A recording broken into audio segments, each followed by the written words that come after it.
Hello, this is producer Mike for the Hopecast. Today we're going to re-air a classic interview that Rachael conducted with her dear friend Kindra McNamee. This show originally aired back in February of 2021, and this program received such great response that we thought we would air it once again. So let's get to it now. Here is part 2 of Rachael and Kindra's interview titled, Walking Your Friend Through Trauma and Tragedy. Hello and welcome to the Hopecast with Rachael Flick. Rachael is a speaker, inspirational author, and an overcomer. As Rachael is walking through her own journey of grief, she's challenging others to persevere and overcome their own circumstances. Find out more at rachaelflick.com. Here now is your host, Rachael Flick.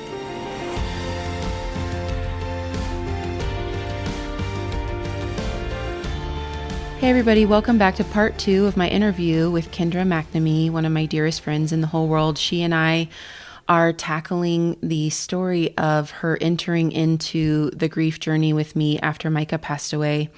Last week we heard her experience of just the shock and the hard shift that was required to come alongside of me in I just keep saying it, the darkest days of my life, like that. It's so intimidating to take on that type of storm. And Kindra and some other of my dearest friends who I hope I get to introduce you to in the future did that with such courage and beauty, even in the beautiful and the brutal parts of my story. Kindra is a mom of 3. She has a son 9, Caleb, a son Josh 7, and a daughter Grace who is 1. She has been married to Pat for 13 years, and Kindra and I have been walking through our journey of motherhood since both of all 3, since I have twins, of our firstborns were in their first year of life and have done a lot of leadership and a lot of life. We say cradle to grave. We've done it all in this relationship. So welcome back to this week's episode of the Hopecast, Kindra. I'm so grateful for you being here. Thank you for having me back and for continuing this conversation. I know it's hard and painful, but I really believe the Lord is going to use this to help others know. Because on this side of heaven, more will happen. And tragedy is real, and it happens when we least expect it. And when we lean into others and learn from them, it can help us face whatever is coming. I truly believe that. So thank you for having me. Absolutely. Yes. And just thank you for your honesty and courage with doing such a hard thing with me and being so faithful in it. So when we had wrapped up last week's episode, it took the whole time to just talk about a day, right? Yeah. And kind of some of the shifts that were needed and that it wasn't perfect, but that you were so brave to be there. So what happened next for you, and what were some of the things that you would give people as takeaways for ways that they can practically step into stories with their friends and family? Sure. So I think it's good to pay attention to who your people are in life. Who is the Lord knitting you close to? Who is the Lord bringing into your life? And that relationship feels very purposeful. And you never know what's coming. And I don't say that in an ominous way. I say it also in a beautiful way. We've had experiences together because of our friendship that are incredible, and I love them. And so it doesn't mean bad when he's knitting you together. It means beautiful, and it means an important relationship that you can lean on each other. So you say that it was brave that I stepped into that place. I truly didn't feel like I had a choice. I wasn't forced, but the Holy Spirit was not shy in telling me where I needed to be in that moment of time. So I was thinking about this since our last conversation, and just very practical things that happened is because we know each other so well, I know what is comforting to you already. Part of your 2 superpower is anticipating needs for people, and you do this exceptionally well. It's fun, and it's fun to bless people and to see them being loved on and receiving that. But this was different, but I do know things that help you. And there was nothing that could take away your shock and your pain in that moment. But there were things externally that could make the environment less intense.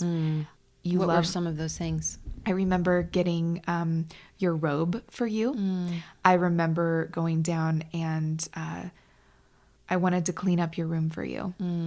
And then I stopped myself because Micah's clothes were on the floor. And you were not down there with me, but I remember I was there with Beth. And we looked at each other and we had our own grief moments and then thought we shouldn't touch those. That's not okay. And then I thought, well, I'm going to change your sheets and I'm going to make your bed fluffy and beautiful for you. But then those were the sheets that you slept on with your husband the night before. And I remember asking if you wanted new sheets and you had this very emotional response. No, you did not. So I just made your bed and I fluffed your pillows and Beth got your diffuser going with essential oils. We turned the lights down low. We had really sweet worship music going, just a space for you to be in with the Lord that didn't feel chaotic already.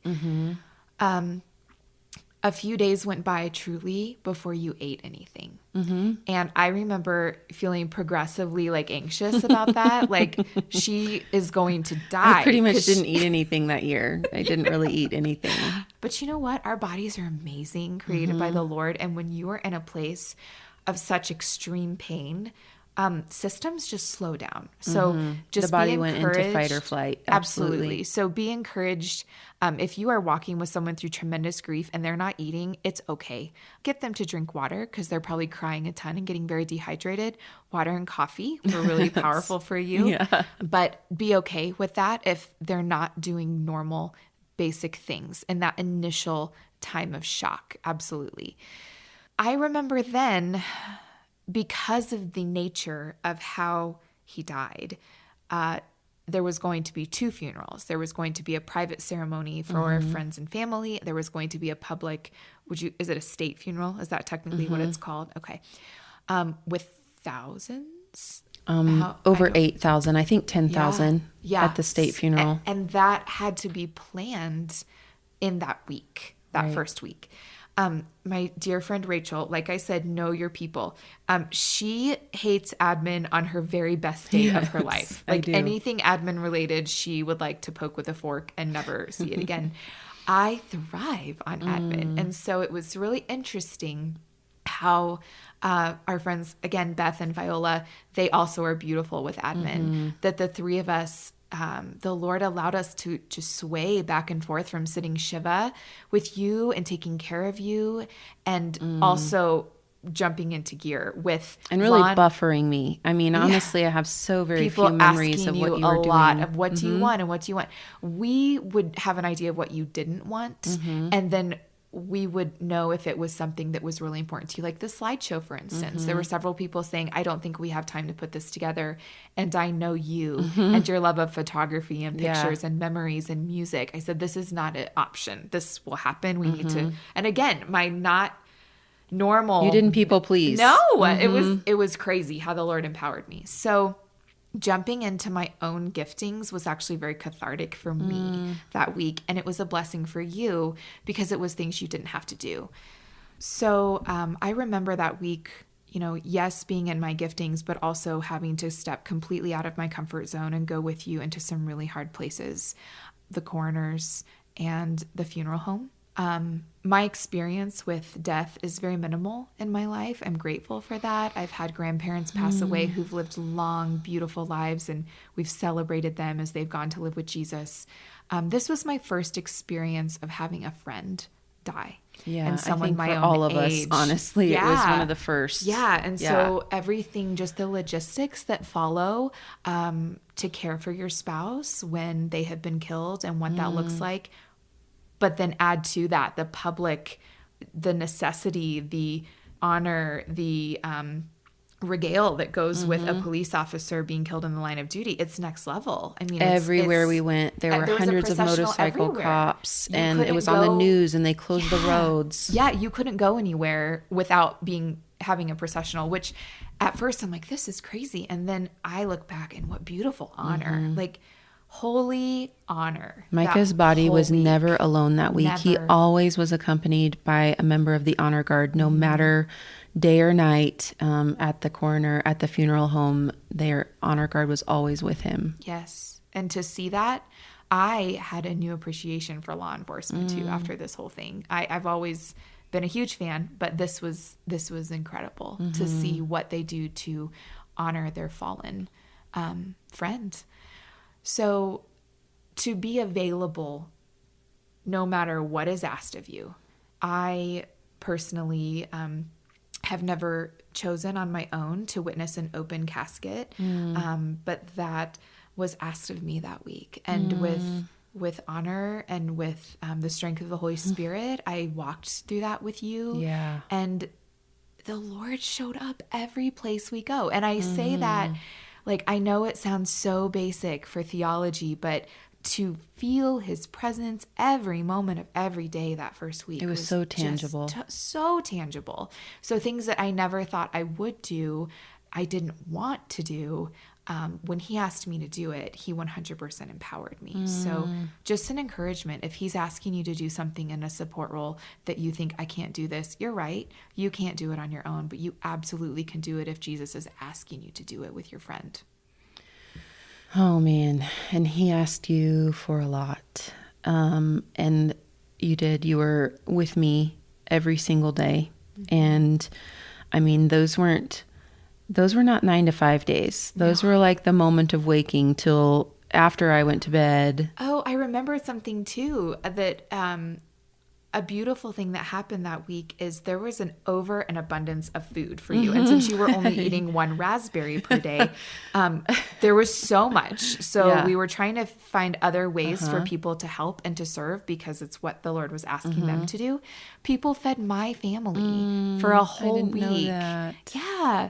So that's an encouragement too. If there's like extra help, make sure your support people, whether it's you or your family member, that's are okay also to ask getting for them support as well. Yeah, I felt super weird. I'm like, oh, could you maybe take it to my family? And then people are saying, absolutely. Yeah. Yes. So my husband and helpers. kids help the helpers because they needed that sustenance. And there needed to be someone stepping into a place that the jobs that I would do typically, so I could be there from 7 to 7. At least 7 to 7. So Kindra was there with me all of those days. We literally, she and Vi and Beth absorbed so much of the admin for me. And yet in my mind, there literally was not a spare moment where I wasn't attending to details of end of life and funeral planning and family flying in and things coming and going. And so I can't even imagine if there had been more that people weren't absorbing for me.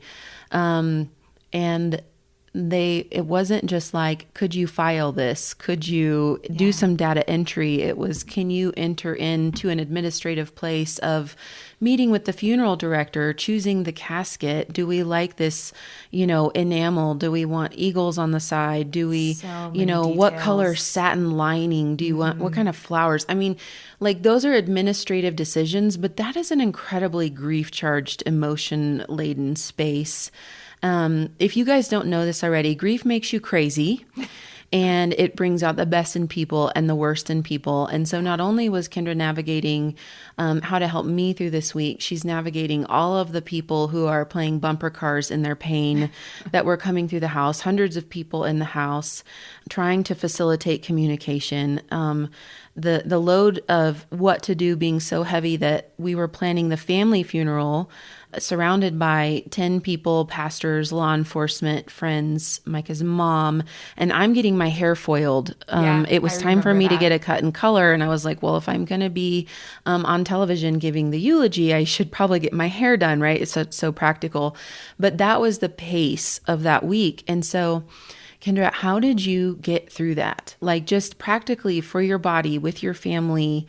I know that we can go into an immediacy, a fight or flight, but you did that first week with me, but it's not like you stopped at the end of the state funeral and went home and were like, phew, now I can take naps. Like, what did you do for yourself that allowed you to support me to the intensity and the length that you did? So about a week after it happened, I intentionally started exercising again, making time for that.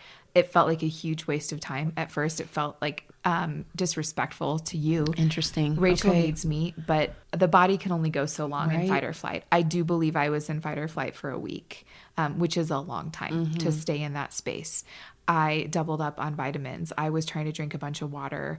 I enjoyed Ate the food that was on the table. I ate the food. I am a grief eater. We found, and Rachael is a grief not eater. So you'll learn things about yourself when you grieve. I slept terribly, like truthfully, and that's okay. And expect that. Expect that you're going to sleep poorly, and then the Lord's going to give you the energy you need to run. And then when it was time to rest, I rested hard. I mean, you know, in as much as you can, being a mom and a wife and continuing to support you. But I do recall there were times where the Lord would give me a picture of a glove, and that his hand would go in the glove, and showing me that I was like the glove, and his hand would come into me and I would be able to do what he's asking me to do. And then he would remove his hand and the glove was still there. And it's like, if you had called me in that moment to come and be with you, I had nothing to give you, but you didn't call. Any time though, before you would call or before I needed to be with you, he would fill up that glove, and he gave me that picture over and over and over again. So to be okay with not being on all the time as a support person. Let yourself shut it off when you're not Let serving. yourself shut it off. Let yourself be silly. Like, we had friends who came to stay with us for the funeral, Blake and Sydney. And I thought, or did they stay at our house? I actually don't even remember if they stayed at our house. They were just at our house were a lot. there. Okay. So I remember one night they were playing a game and we were being silly and laughing, and I thought, oh, this is so disrespectful. This is not okay. But the Lord he laughed with me. Yeah. And so Just like my kids doing cartwheels in the snow. Absolutely. And then coming in and crying. And then going, you know, like to toggle in and out, to let yourself need to take toggle. breaks. Yes. And if you're the person who is in the most immense grief, that probably isn't going to be possible for a long time. Yeah, I couldn't toggle. Right. But for those of us who are support people, that's a welcome reprieve from the Lord, that he set our bodies and our brains up to do that. So to be okay with that process. I do recall Beth, Vi, and myself and you and Holly going to Dillard's because you needed dresses. Yes. All of us did not have appropriate black dresses for state funeral. And that felt like it was going to be horrible.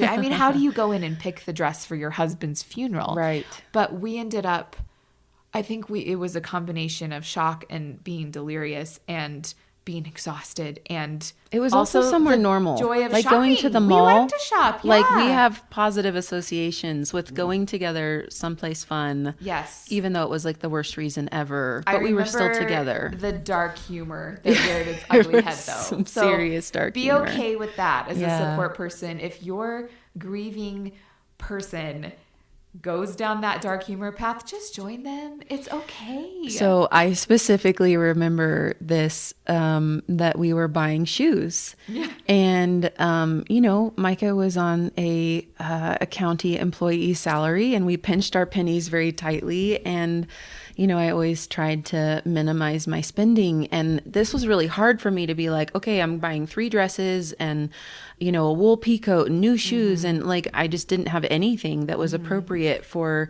the things that we needed to do that week. And I was like, we kind can't of, wear our ski jackets to the No, wedding. I Colorado kind of girls felt needed some fancier stuff. we did need to Yeah. up our Colorado casual. And I remember saying to my friends when I bought the shoes, I was like, hey guys, like Micah doesn't care how much I spent on these shoes. And it was just that moment of laughing. You know, he'd been dead for 3 days, and I'm joking about our finances and that we don't have to have a fight about purchasing the shoes. And we were I don't recall any salespeople. I don't recall anybody else in the store. I'm sure they were there. I don't either. But we were in this little bubble that was sweet and dark and sad. It was beautiful. and funny. It was brutal and beautiful. Yeah, I remember Yeah. that one experience. So just allowing yourself to crack weird jokes, if that is helpful. Yeah. Absolutely. So in the course of the time, in the immediacy of Micah's death, I went through hell in my soul. Yes. And I know that for you as a 2, like, show support, love, anticipate need, alleviate burden. Those are your go-tos. I mean, that's just your strength again and again and again. And yet you couldn't take that from me. Right. So what do you do when the person that you're caring for is grieving beyond the level that you can't do anything more? You couldn't possibly have done anything more, and they're still not hurting and they're not better. And how do you handle that tension? And then also, well, after you answer that, I would love for you to just speak to the things that people do when they're in that tension and they want to help, and then they say stupid things like heaven needed another angel, or, God always has a plan, or this, the things that hurt because they can't help, kind of some of those things. So what did you do with that tension of like the stuff that you couldn't do for me? I don't have a great answer for that. It's still painful for me.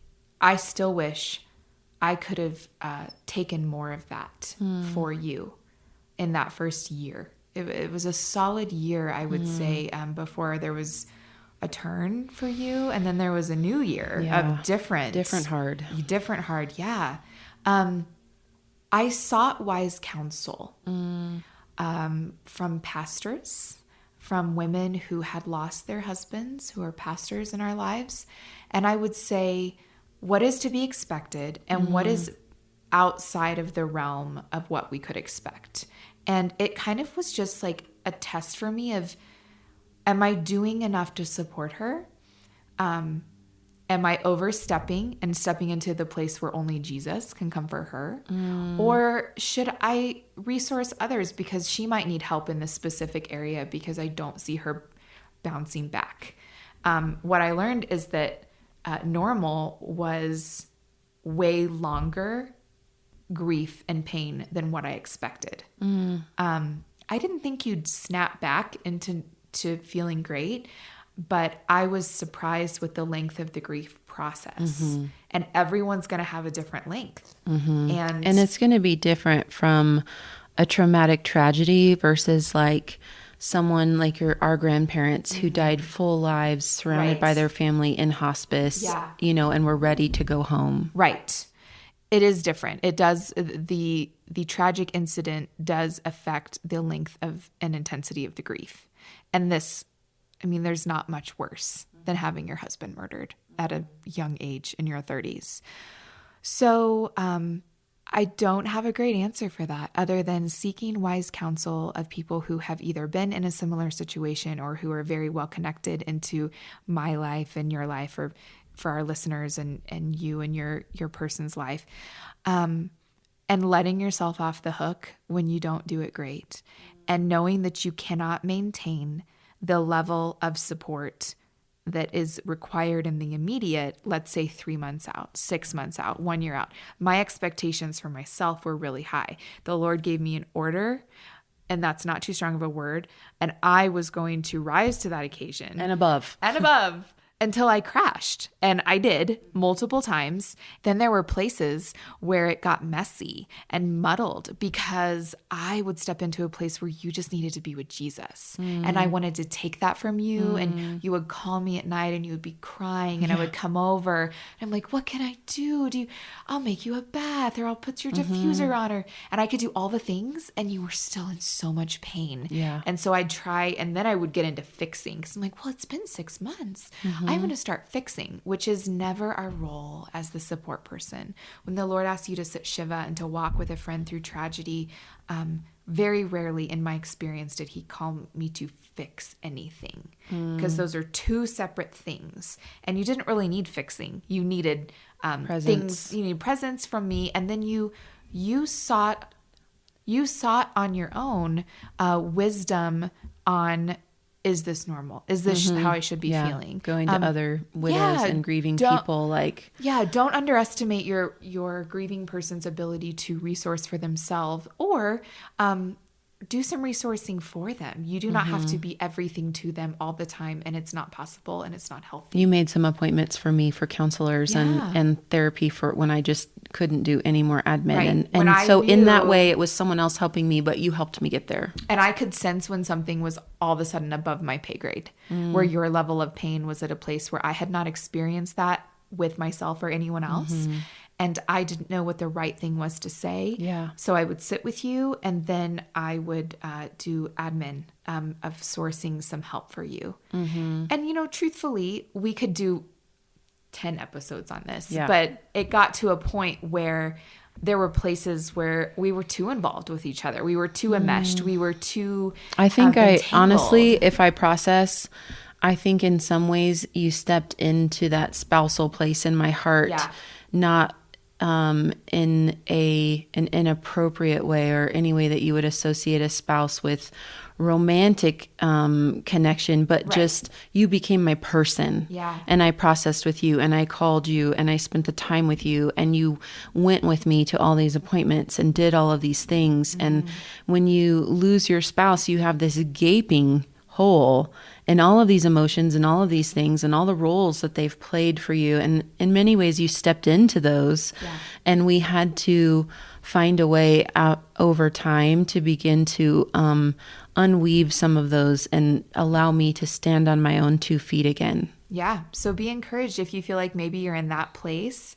If your listeners feel that way, like you are very involved and enmeshed with someone who's grieving in their journey, you can always untangle a little bit. The Lord will help with that. And I knew it was time too when my husband was missing his wife. He was missing his wife. I wouldn't even tell him when I would leave in the middle of the night anymore. I would just send him a text that he would get when he woke up in the morning. And I was always home before he had to leave for work.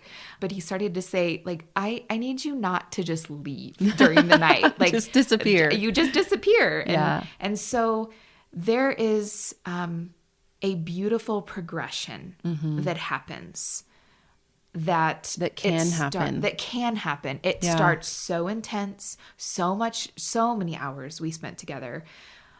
And then slowly the glove didn't get filled as often anymore.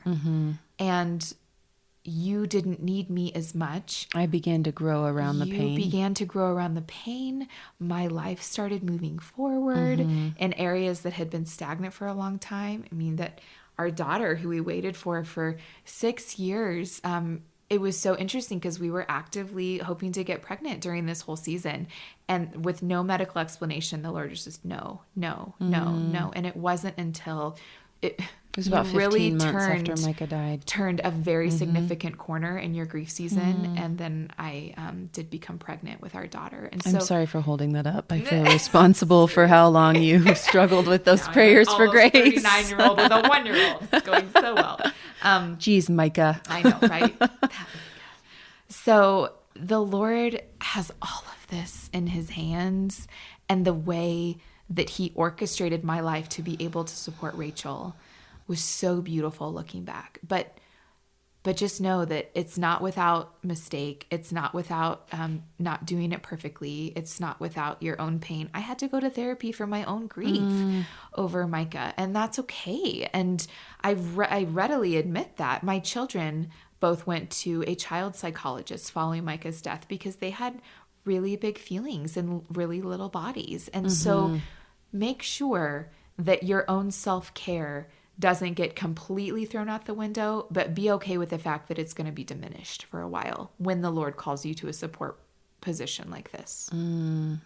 This is really rich, friend. I just am so honored to come and hold this space with you and to get to reminisce. Our lives are so busy that it's not like we sit around processing 2018 together, and we probably need to, but I mean, you got pregnant and I still had more grief tasks. And I mean, you walked me through a move that year. Like, I really can't think of birthday, which you didn't even remember till afterwards. No. And if any of you know me, you know how much I love my gosh, I still probably have to make up for this. So as a support person, you might get asked to move a house literally on your birthday. Kindra and Vi and Beth and my mentor Kim, who you've heard from, they we had to move out of the storage space. I was living with my in-laws and into a new home. And it did happen to fall on Kindra's birthday. And the grief brain chotch bag that I was did not honor that in any way that would have been helpful. I was fully in survival mode and not eating and not sleeping at that time. And so I'm going to give myself a tiny hall pass, but I need to buy Kindra a really big present to make up for it. Or you did take me to Hawaii the following summer. I did take you to Hawaii. Can we split at least split the difference? Yeah. She said, I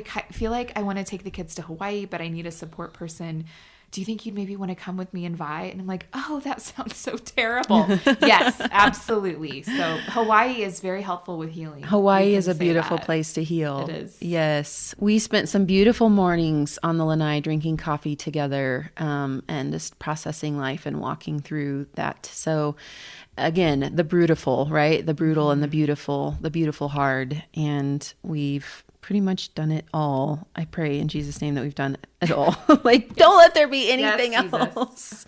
But Kindra, thank you so much for being here today and sharing this story. You gave some really awesome tips and techniques and just things that people can use to process, because everybody's story is going to be different. Yes. Their circumstances are going to be different. They won't, connect necessarily with the line of duty or having the news crews coming or, doing press conferences and all of those things that were part of this story. But you have given so many practical, tangible things that people can use. And so I'm just going to pray for you guys really quick, because if you're needing this information, you are in the thick of it and you know someone who has experienced great loss. And so, Lord, I just pray for the listeners of the Hopecast today that you would fill and infuse them with your Holy Spirit, just like Kindra talked about needing to lean on and rely on your voice hour by hour and moment by moment, that they would lean into you and rely on you with all of their heart, all of their mind, and all of their soul. And Lord, I just thank you that you are faithful and that you cannot deny your nature and that you will show up in these places. And I just pray provision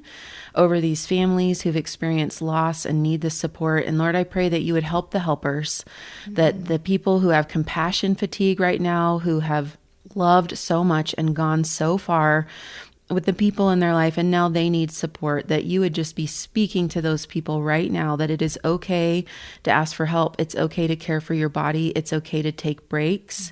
It's okay to pull in outside resources. And Lord, I just thank you for this opportunity with my friend and the space that you've held for this really precious conversation. And I ask that it would bless many people in Jesus' name. Thank you, everybody, for listening to this week's episode of the Hopecast. If you didn't catch part one of my interview with Kindra McNamee, go back a week and make sure that you hear the intro of our story together. And you can also go back and check out some of those episodes with other people that we mentioned, like my mentor, Kim, and ways that you can begin to resource yourself and take good care of yourself on your journey to hope and healing. See you guys next week. You've been listening to the Hopecast with Rachael Flick. To find out more, go to rachaelflick.com. While you are there, you can book Rachael for your next speaking engagement. Her inspiring message will be sure to engage and touch the heart of your audience at your next conference, church event, or business function. Go to rachaelflick.com to book her today. While you're online, you can discover more information about all of the platforms that this podcast is on. If you listen to the show on Apple Podcasts, we would appreciate it if you would subscribe and leave us a review. To follow Rachael on social media, simply click on the social media icons at the top of the page and you will be directed to those sites. Well, that's all the time we have for this episode. Thanks for joining us, and we will see you next time for another edition of the Hopecast with Rachael Flick.